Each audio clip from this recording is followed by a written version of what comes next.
Oh, Outliers, we are jamming. Thank you so much for letting us be a part of your journey here today on the Outliers Edge Roundtable.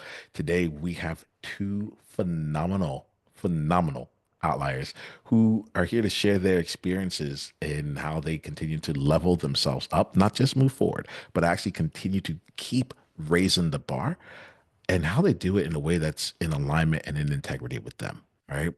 Like from income to impact, we're all in on this here. And so I am thrilled to introduce you to these outliers here today. First, we have Christina Barsi. Christina, thanks for being here. I'll let you introduce yourself here. I can feel myself well, you'll see why in just a second here, but glad that you're here. Can you let us know more about you and the game you're playing right now? Yeah, so what I'm guessing you're getting stopped up on is that I do go by Barsi, which is my last name. The short of it there is that in my generation, there's 1,000 Christinas, and I got tired of turning around and answering names that were not me. So we just, shortened that up, and it works most of the time. Right now, I'm the CEO of a new company called BossGoddess.co, very much in alignment with what you're doing as well, Niiamah, where we're just trying to help people get back to themselves and level up in ways that are in honor of who they are. And then I'm also the CEO of Avant House Media, even I can't say it, which is my podcast production agency.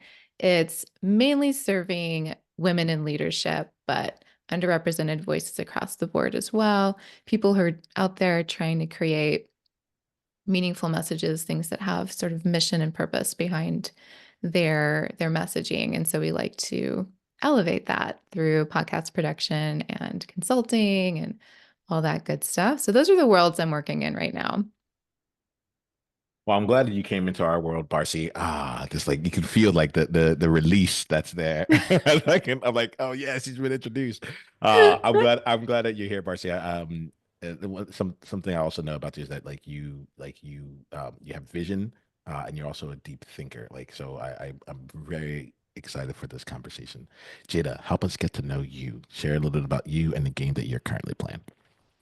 Hey y'all. So right now I am a budget coach and the founder of Greenline Planner, which is a budget coaching business serving to help young Christians really incorporate faith with their finances, learn how to live out their faith and walk it out with the financial choices that they are making on a day-to-day basis. And I absolutely love what I do. And so we help young entrepreneurs, young leaders, and just young adults who are getting into their faith really by understanding what it means to stabilize their finances and taking their money to the next level with organization, proper principles, and systems that actually work with their lifestyle and not against their lifestyle. All right, we got ourselves a conversation here. So let's get started here.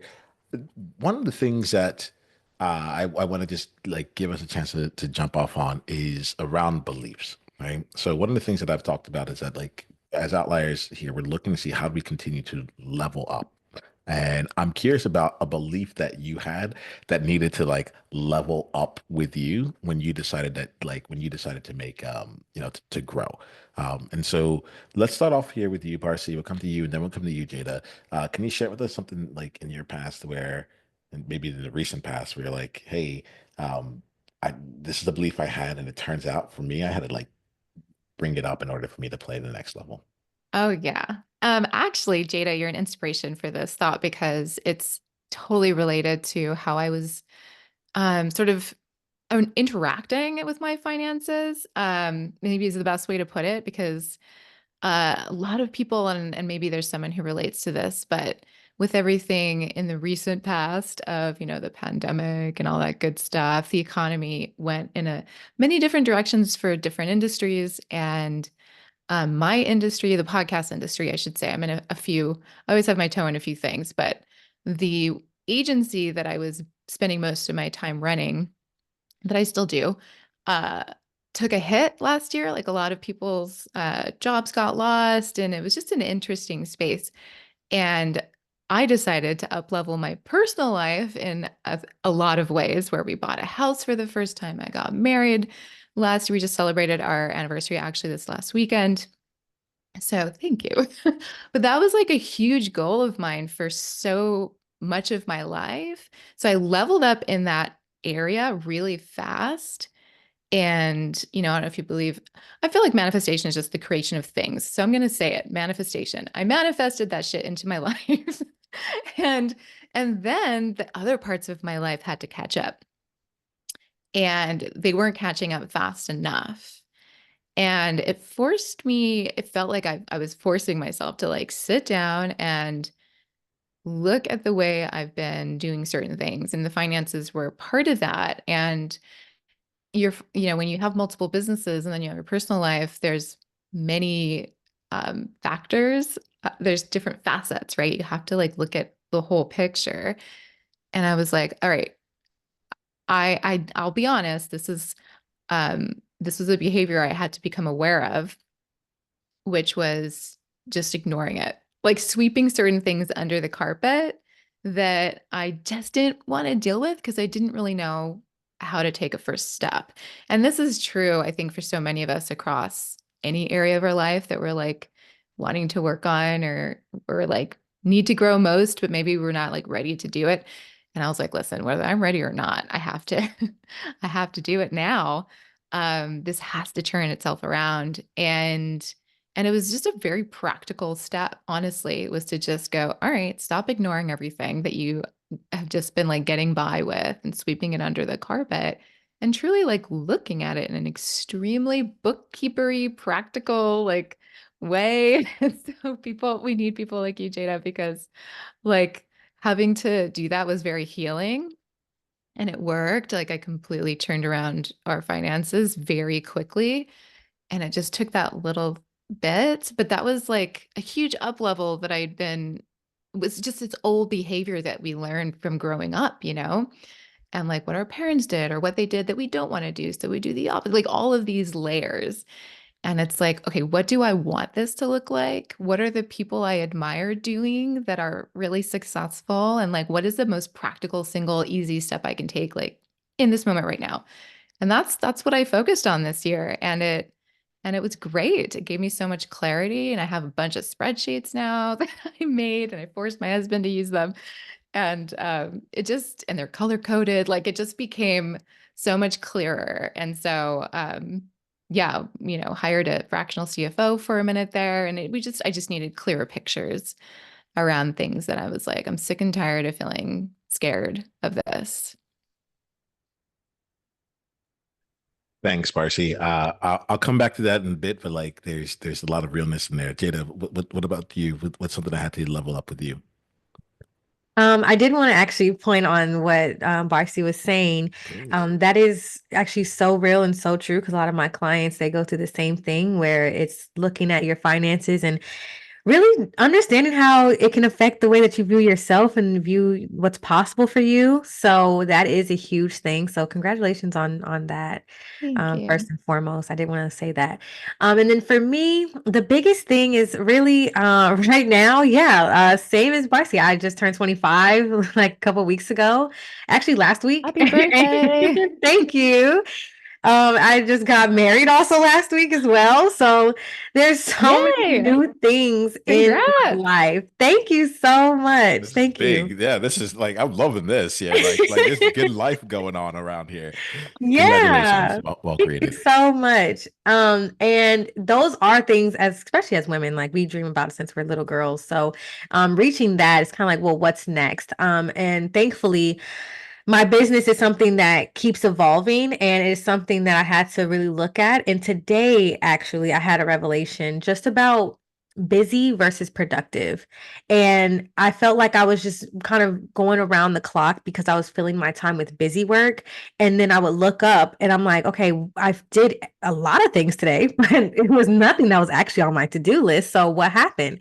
So it just kind of didn't add up to the results that I was looking for. And so I had to make sure that I sat down with myself, even today. Like I promise you, it happened today. This revelation where I had to really sit down, be real with myself, and say, what are the outcomes I'm looking for, and kind of reverse engineer it to say, what are the steps I'm supposed to be taking right now? And the next day and the next day in order to reach that outcome that I'm looking for. And so I'm very happy to put that into play starting tonight. Like I have this new fire in me. I'm like, yes, like let's go. And sometimes that's really just all that it takes is talking to someone else who is doing what you want to do, like Barsi also mentioned, and getting that inspiration from them, because when you have fresh eyes and a fresh fire, your flame can be reignited by somebody else breathing on it. And so it's just really nice to be connected to other people, and then also having fresh perspectives that can, like Marcy also said, clear it up and give that clarity so that you can break past. I do agree that a lot of times it's just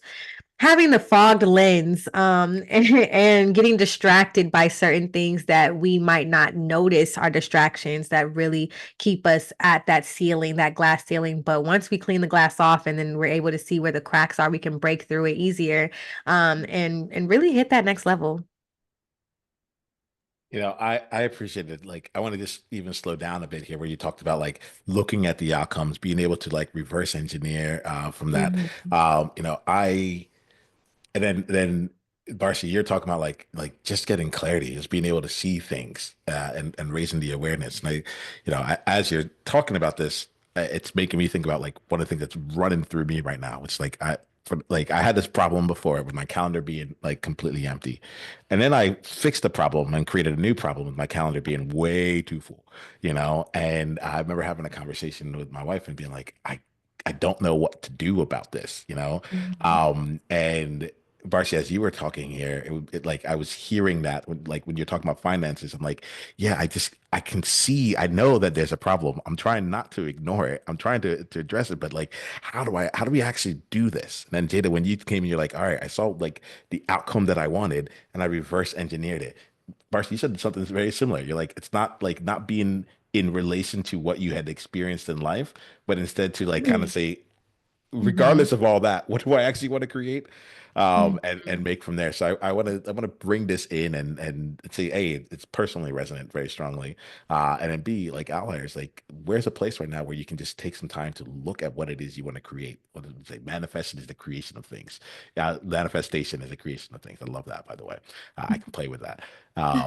Like and really like listen to the rest of this conversation. I don't know where it's going to go, but listen to this rest of the conversation from the standpoint of like, what is it that you actually want to create, regardless of what your past has brought you, or where you think things are.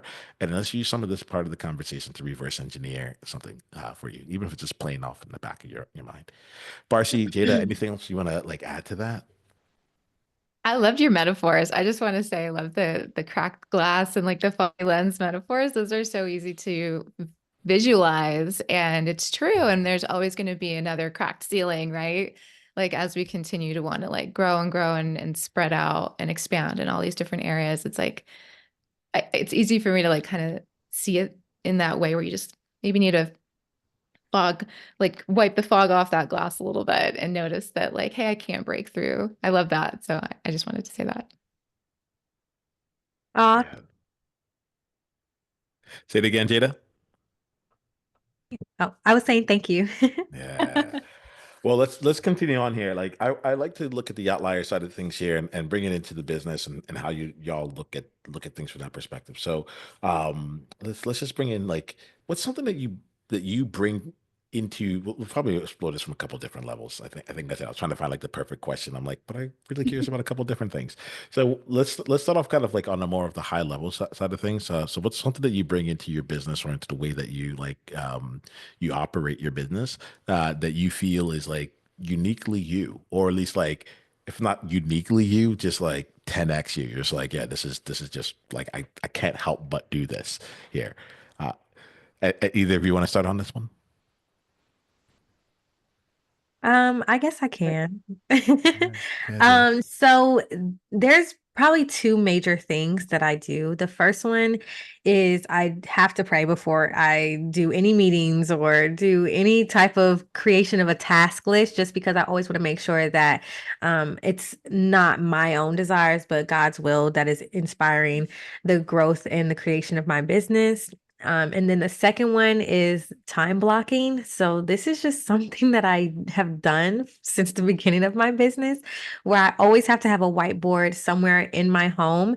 And in the morning, I will get up and I will actually, like in rainbow colors, time block by the hour what I'm supposed to be doing. And it really helps me stay consistent. So if I ever catch myself kind of doom scrolling on my phone or getting lost too much into one task, I can always look back on the board, see, okay, what hour is it? What am I supposed to be doing in this time frame? And then put it in there.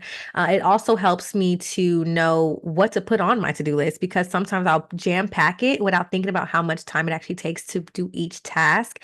And then I'll feel down about myself because I wasn't able to complete everything on my task list. Instead of doing that, I actually time block, see how much time I can allocate toward each task, and then be able to put those things on there and be a lot more realistic with my like budgeting of my time, should I say. I love it. Barsi, what's flowing through you on this? Oh my gosh, yes, there's so many thoughts. First, I have to bounce off of Jada because I have a whiteboard right here. It's pink. And so I feel you on that. And I try, and my new thing is to do it the night before. So I end my day with that ritual of planning out like the meetings will always be on there, and then like two or three like major things, usually like a project and like just maybe just a couple of things I don't want to like literally forget. And then I go through this like intuitive process with that because I do so many things. I try to time block a little bit in the morning as much as possible, like up to about 11:30 is when my energy starts to shift. And I try to just honor that because I'm like, I need to do something else now, or I'm going to burn out this day like really quickly. So and then it's just like asking, like, what do I need next? What can I do next? Or does something just like fully need my attention and I have to push these big projects to tomorrow? And it's like this check-in moment, I suppose. So that's something I'm always doing with myself. But then I relay that to all of the people I iterate with, whether it be my employees or my contractors, my clients, whoever is coming into crafting something that we're working on together. It's kind of the same thing. It's like, what do we feel is the most priority, and what is like, is there a time constraint? Like, what is the deal? And then how can we honor like what we all need right now in order to push this forward, and then giving like as much creative freedom and autonomy as possible from there, and just being there as a supporter. So like, I think my thing I bring to everything is sort of this nurturing quality. I just want everyone to feel held. I want everyone to feel supported, but I want everyone to feel creative and have space. And I want to give that to myself too. And of course, that's like the hardest person to give it to usually, because of that, there's the shadow of that, which is like wanting to give all the time, where I ended up sometimes in this place where I forgot to include myself in that equation. And I've done it really well for everyone else. And it's like having to come back to that quiet place, whether it be, a prayer before. And what that means to me is usually a meditation or checking in with what I believe is like my higher beings, if you will. And that always helps me. That always helps me balance things out too and come back to serving myself in a nurturing way. So that nurture quality will never ever go away. It's just completely who I am. So I like this element of like the nurture quality is like just part of you, right? And rather than like running away from it or like, building systems around it, you're just like, well, why don't I just incorporate it in? Like this is what I'm gonna do. Like Barcy's gonna nurture. So like let me just like make that happen. I think that there's, outlets I'm gonna invite right for you. What one if you were a part of this conversation and you're like, and you had to say like this is something I just do no matter where I go, what would your answer be for that? And then two, like how intentional are you around being that and bringing that out? I say here often, be you on purpose. This is one of the ways that we can do it. I hear you in the intentionality in that there. Uh, you said something that intrigued me where you said the people I iterate with. And once you started giving definitions to manifestations, I was like, oh, you choose your words, you take the time to be aware of what you say and you're intentional with it. So, help me understand here. Like I have my like thoughts of what you mean by iterate with, but like I feel like you chose that word very deliberately. Why is that, and what's some of the distinctions beyond like the people you work with? Yeah, thanks for pulling that out. And I did choose that precisely because that scenario is malleable, right? I always start, like, living in Los Angeles, the first question you get when you meet anyone is like, so what do you do? I never know what to say because it's different sometimes from day to day or from month to month or even from moment to moment. Like we talked about time blocking, like the first half of my day is focused on the agency. The other half of my day is focused on the other business I started. Maybe the rest of that is focused on a creative project. So it's like, what am I doing? I follow the muse, like a very LA answer as well, right? Like, but there's so much structure to all of that. So yes, it depends on whether I'm working with myself and needing to really follow the creative impulses, and I'm really iterating on my own in those scenarios, and then bringing people in to build out whatever that creative project requires, like, am I writing something? Like, what are the components to that?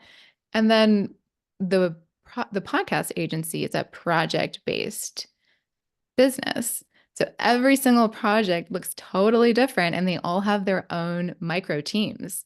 So how that gets built in goes really far out. There's other agencies involved sometimes. There's departments and, the industry that I'm working with that have to come in during certain components. If we're doing an event, then more people get added to this project and you're iterating all the way through. And then there's my internal team. Then there's the people I bring on to accomplish more crap that they want. Like, it's just like, it just goes on and on. It's just project based, so creativity and project based things.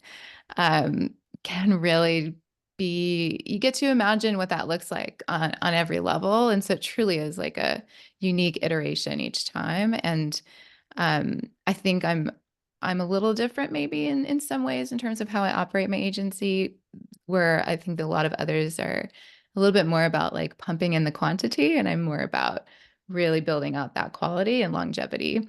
So everything I want to feel curated, and who I iterate with is very important to that process and how we build that picture.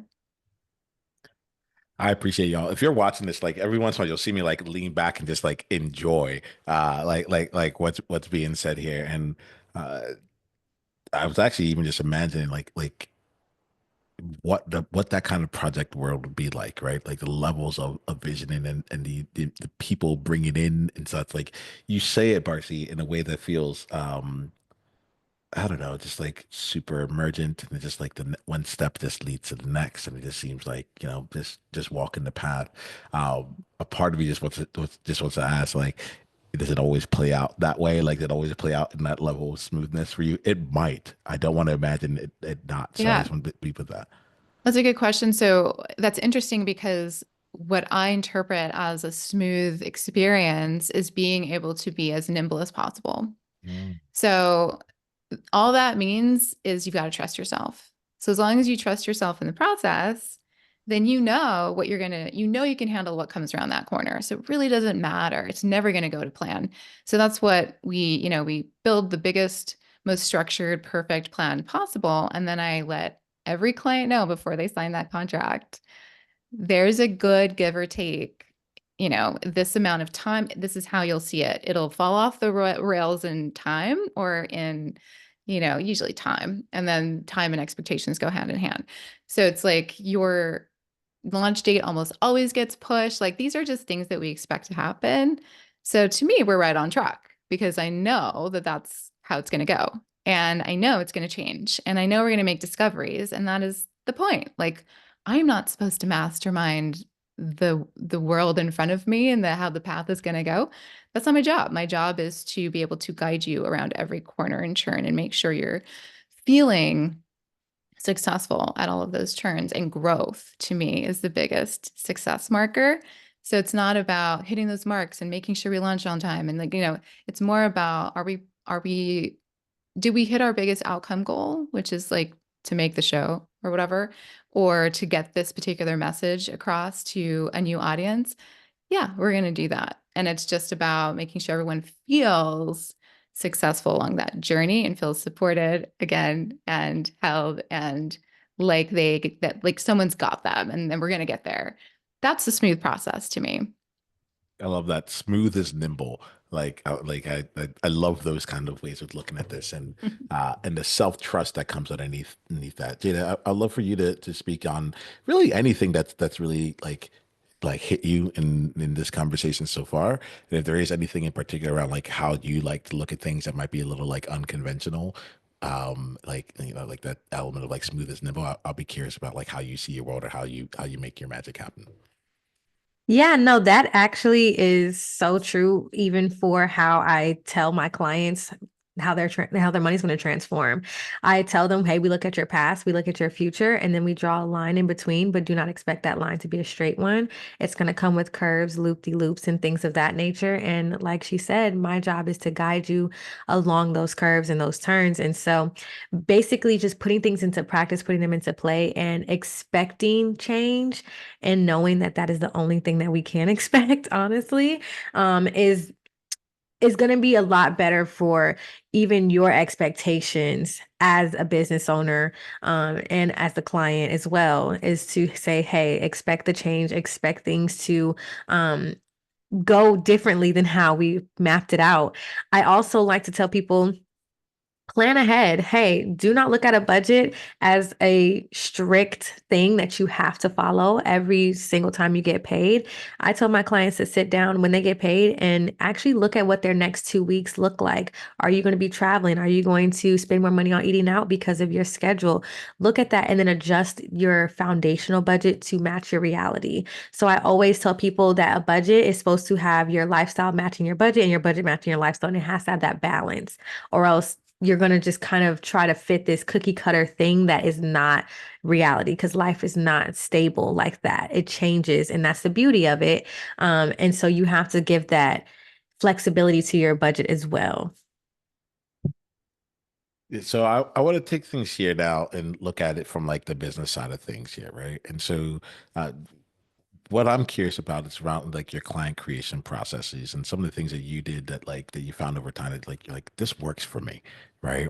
It may not be what everyone is like, putting up online or yelling from a mountaintop or some things like that, but like this is what feels like genuine for me. I really get curious about how people build their business, not just like in what they offer, but like actually bringing in clients. I think that's where a lot of outliers when they're thinking about like when they're thinking about should I go into business or can I continue to like make this next offer? Those are some of the questions that come to mind. So I'll go with you, Barsi, to start out with, and then I'll come to you, Jada. I think I'll just do that this time around. But like it's an open conversation, so like just allow things to flow. We'll take it from there. Barsi, anything come to you? This is always a tricky question for me because uh, I still consider myself a new business owner, number one. I've been in business for 7 years, but I feel like I had to pull that out from scratch. And this could just be a belief shift I need. I'm not sure. I'm working on this actively right now. So it's going to be kind of me meandering through my own discoveries as I try to share about this. But I never worked in a business like, corporate job or at a desk. I never did anything like that. So starting a business just felt like something that had to happen somewhat naturally. Like I had to find my own way. And uh it did feel a little like, try some, I'm very experiential, like I have to do things to figure them out. So it was just like, do try it, see what happens. Do try it, see what happens. And then there was a lot of circumstances that caused me to uh step out of my natural flow with that. And I was kind of like, all right, well, I don't have time to do the process. I just have to stick with what I'm doing for a while in order to survive. And I had a little survival mode thing that happened for a length of time, for a lot of years, actually. And just to be less vague, in 2019, I was hit by a car twice and got 2 concussions as a result. And that was the year my business was finally taking off.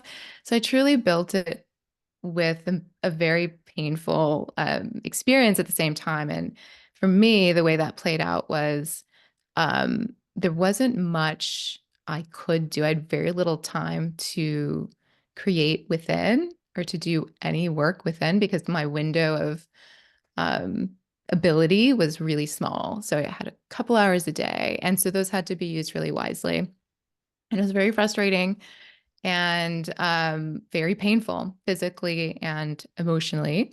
And I lived alone, so I didn't have much help. Well, actually, I had no help. And so it just became this thing that was like kind of forced me into a just do it. You just have to do it. You just have to do it. And that felt like a default mode. And I kind of hustled my way through most of those years in building my business. And I do not recommend it, but it was my survival mode.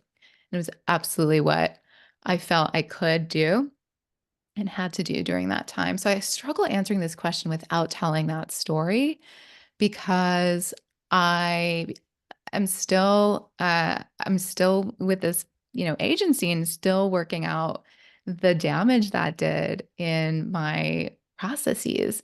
So now like being able to reserve, this part of my day for the agency and reserve another, but that's a huge luxury that I get to do now. And I don't know if I would change anything. I don't know if I had the luxury to change anything, and I was determined not to quit.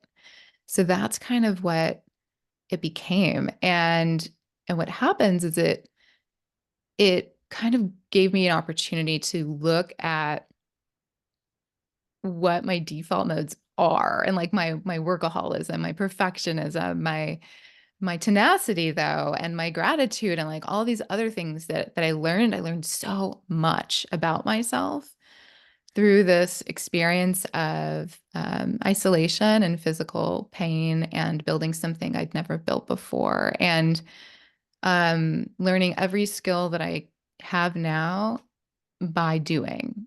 I was not a producer before. I didn't know audio. Everything I knew that I know now, I 100% taught myself from scratch. And now I'm one of the best in the biz and was just named number 4 in the top 70 branded podcast agencies, blah, blah, blah, blah. And I only say that to say that, like, I stuck with it. And do I recommend like hustling through your journey? No, that's why I created my other business to create tools so that I wish I had at the time to have used. And I just want other people to know that, like, even so, it doesn't have to be exactly the way I did it. Um, but I just didn't have the brain capacity to figure anything else out. And I didn't have the tools to do anything different. So yeah, it was interesting. And now we're shifting that energy and we're shifting more into something that feels less fight or flight and more settled and grounded, as Jada likes to think of herself. And I feel that energy from you, by the way. I wanted to say that. I feel that groundedness and trying to come into that for myself in a new way. And I'm taking my time, using this opportunity to really examine that journey and kind of what I think of like when you look at a rock and you like turn it over and then you see the other sides of it and all of them exist. And it's just kind of looking at it in a new perspective. And I'm trying to do that with myself and my life so that we can create in a way that is more true now to where I am now, and in a way that can kind of grow into a more expansive way of creating. Thanks for that, Barsi. Jada? So for me, I've been in business for 4 years and I started in my dorm room in college, and it was really just because of the pandemic. And I had nothing else to do, and I wanted to actually be a resource to the people that were around me.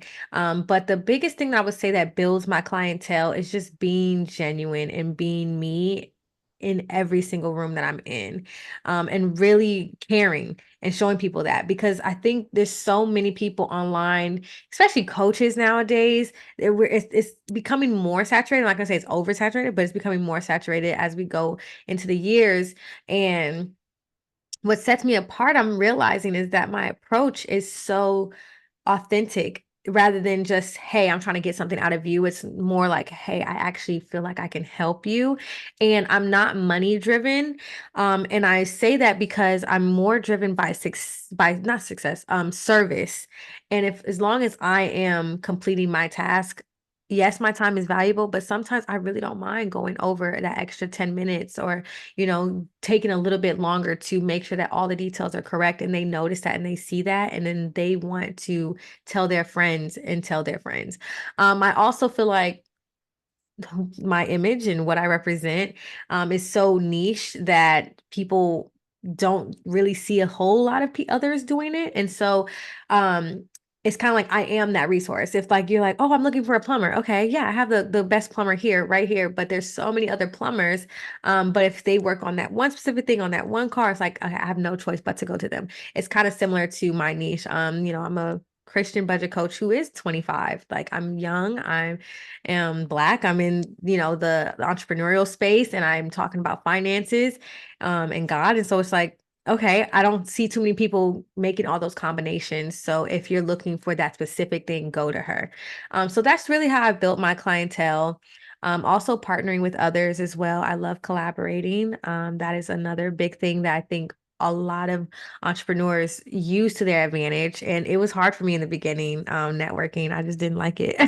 I was like, no, I want to hide behind a screen or I just want to hide behind a wall. And, I just want to just talk to my people and like let that be it. But I had to actually get out of that shell and be able to do in-person marketing. I had to be able to talk to people. I had to tell people that I was a business owner. I didn't even want to do that because I'm like, no, I just do this little old thing on the side. But I had to get out of that and actually step into the fullness of what my role is and what I do and how I help and the space that I take up in this world. And so I have to be comfortable with taking up space. I have to be comfortable with attaching my name to successful things. And so I just have to really make sure that I am comfortable with where I'm at and sharing that with the world. And the more I blossom in that, the more people really hear about my business and want to tell other people, honestly. Well, look, y'all are amazing. I'm gonna say some things here because the last bit of things just like really hit me in two different ways. Jada, I'm gonna start with you due to recency, and then Barsi, you said something that like I think I'm like, oh wait, I think something happened for me as you were talking. Right.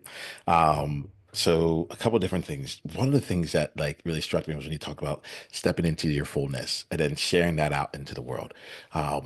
Couple like what was getting me was I have conversations with people who are like, I want to be more visible. In order to grow my business, I need to work on my visibility. And they start talking about like their social media strategy or how many more videos that they'll come out there and so on and so forth. And um, what I got from you is like, this is what being visible is, right? Stepping into all of who you are, taking up the space, and then sharing that out in the world, and like I really got the sense of like you allow yourself to be seen, and like and you're like you come in like we know what you do, we know who you do it for, we know what motivates you to do it, and that's like it's just like naturally there and very easy to see. It's been lived out loud, and I think that like a lot of times we'll like I meet with a lot of people who are doing the work to be seen, and I'm like, but I don't know who you are. Not because I'm not spending time with you. It's because like you're just not letting us actually see you. So I really want to just like call that in. That really struck me. We talked about like living in that fullness there. Yeah, thank you. And then Barsi, um, after you finished, I was like, all right, let's go to Jada, right? And I was like, and I sat for it. I was like, what was that about, Niiamah? That like, there's like, that wasn't smooth, that wasn't nimble, right? Now, Nimble. that wasn't what, but I think there's a realness for me when you talk about the survival mode for the default mode. Right now, like I said, I think I mentioned earlier, like my calendar was empty and now my calendar is really full. So I don't feel like I have the brain space to like step into my strategy and be like, all right, Mm. how does all these things work? I'm like, I set up some systems, I have a lot of automations going on, and I'm showing up like with a lot of presence. And I'm just like, it doesn't feel like a hustle, but I know that like it's hours, it's work, and it's like, and there's not a lot of wiggle room to think of something different. Mm. And so I just want to just thank you for that, Varsity, because I just felt like I felt myself like it gave me some space, gave me some grace to be like, yeah, you know what? This is a default mode. And now you got to play the game of observing yourself when in default mode, observing like this here and just being like, cool, you're not always going to be in this space, but you're going to learn something about yourself while you're here. And Mm. so thank you for that here because there's some realness in that that's just really like hitting me. So I want to continue the conversation, and we're also like at time here. I'm really grateful to both of you. Thank you for such like an invigorating and eye-opening. Like I feel myself expanding as a result of being in space with you. And Outliers, my invitation here is if there's one person in your world that you think would also benefit from this kind of expansion, from anything that was said in this conversation, or just being able to be heard or seen through these two here, my ask is that you go and you share this podcast with that one person. All right. You can share it on social, you can share it in your emails if you like, but I think it's just really valuable to go to someone and say, this podcast was for you, and I'm thinking of you. So if you don't mind doing that, that would absolutely mean the world to me. Um, I think it also really helped them. So I think that's awesome. Barsi, Jada, we're coming to a close. The way I like to close here is I like to give outliers a chance to get to know how they can stay in your world or continue down in your world, and then also look at like what's an insight that you got from this conversation. So you've given a lot to outliers already. Don't worry about them anymore. They're good. They got what they need. Probably more than what they needed. They'll come back and listen to this episode, I'm sure. What's an insight? What's a takeaway? What's something that you got that has changed for you as a result of being on this in this conversation? And if the answer is nothing's changed, I didn't really get any insights, just say that. That's fine too. So we're going to share an insight, and we're going to then also share how outliers can stay in your world. Barshi, we'll go to you, and then we'll wrap up with Jada. I think anytime we get to have an honest, heartfelt conversation, the takeaway is just sort of a reinvigoration of community and humanity, and that there are others doing things like this that, in their own ways, like seemingly Jada and I do different things, but we really don't. We're just wanting to help people do something better in their life. And you're doing that exact same thing, Niiamah. So I think that's my takeaway, just sort of reinforcing that thing that I love about being in conversation like this. Thanks. And what's the best ways for us to stay in your world? Right now, I would go to boss-goddess.co. That's where the fun new stuff is coming out. So, rolling out something new there soon that you can iterate uh, daily, and that's coming out really soon. So that's where I would go. Fantastic. And Jada, how about you?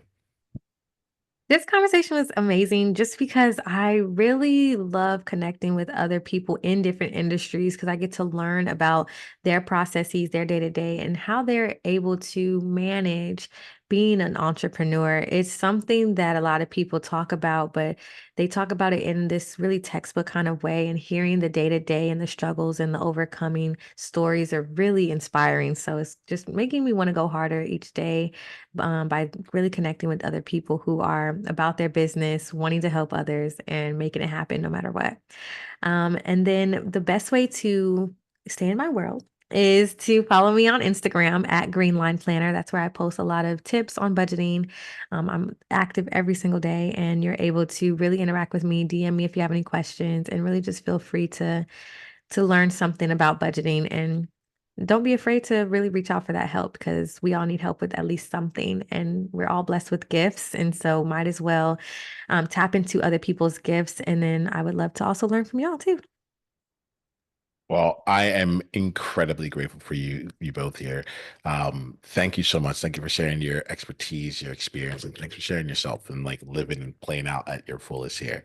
Outliers, until the next time we talk, remember this. Please be you on purpose. Journey on.